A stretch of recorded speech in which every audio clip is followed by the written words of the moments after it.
Les règles des déclencheurs et des actions peuvent être utilisées pour diverses fonctions. Essentiellement, une règle décrit l'action à entreprendre en cas de déclenchement. Créer une nouvelle règle en accédant à Règles, Règles personnalisées et en utilisant la touche Ajouter une règle sur la barre à ruban. Donnez un nom à votre règle et sélectionnez le type Déclencheur et action. Les déclencheurs sont les situations qui doivent arriver pour que votre règle puisse être appliquée. Pour configurer cela, cliquez sur Ajouter dans la section des déclencheurs et vous verrez les différents types.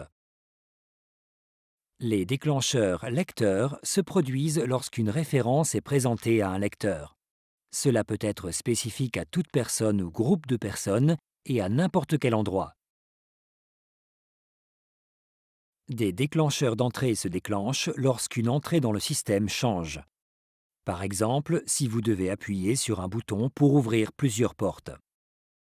Des déclencheurs d'alarme se déclenchent lorsqu'une forme d'alarme se déclenche, qu'il s'agisse d'une alarme d'intrusion, d'une porte laissée ouverte ou de tout autre type. Les déclencheurs heures se déclenchent au début ou à la fin des plages horaires dans une durée impartie. Par exemple, à 9 heures du lundi au vendredi. Vous trouverez de plus amples informations à ce sujet sur la vidéo plage horaire. Les déclencheurs logiciels se déclenchent lorsque vous appuyez sur des touches programmables. Vous trouverez de plus amples informations à ce sujet sur la vidéo sur les boutons programmables. N'importe quel nombre de déclencheurs peut être ajouté et l'un d'eux déclenchera la règle. Dans le cadre de cet exemple, nous allons créer une règle qui entre en action lorsque l'alarme d'intrusion est armée. Sélectionnez l'appareil et la plage horaire pendant laquelle ce déclencheur entrera en action. Les contraintes sont facultatives et vous permettent d'indiquer certaines conditions qui doivent être remplies pour que votre règle soit appliquée. Il y a de nombreux types de contraintes. Les contraintes point d'accès sont liées à l'ouverture ou fermeture des portes, portails ou barrières. Les contraintes entrée se rapportent à une entrée du système provenant d'un bouton ou d'un interrupteur.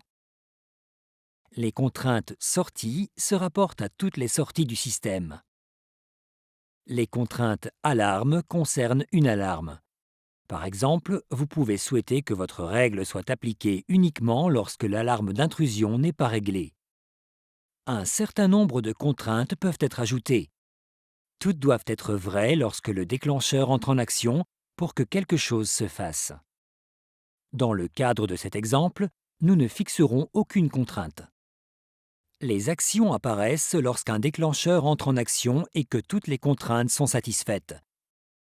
Encore une fois, il y a de nombreux types de choses pouvant se faire. Ce qui concerne alarme concerne l'armement ou le désarmement de toutes les alarmes d'intrusion.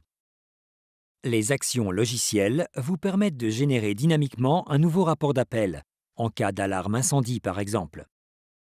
Les actions portes modifient la situation de service des portes, portails ou barrières.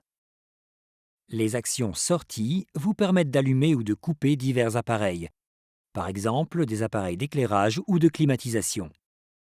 N'importe quel nombre d'actions peut être ajouté. Toutes ces actions se produiront lors d'une situation mettant en action un déclencheur alors que les contraintes sont respectées. Dans le cadre de cet exemple, nous éteindrons tous les systèmes de climatisation.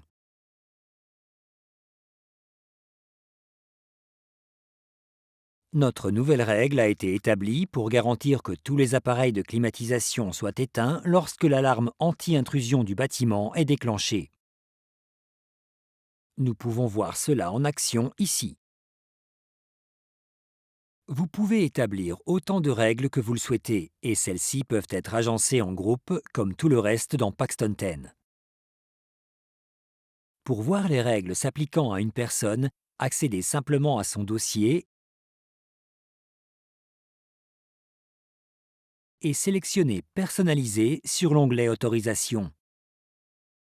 La même chose peut être faite pour n'importe quel appareil du système. Les règles de déclencheur et d'action peuvent être utilisées pour créer des fonctions personnalisées. Cela peut être n'importe quoi, de la garantie que des appareils sont éteints lorsque le bâtiment est vide, en passant par le réglage d'une fonctionnalité avancée d'automatisation du bâtiment.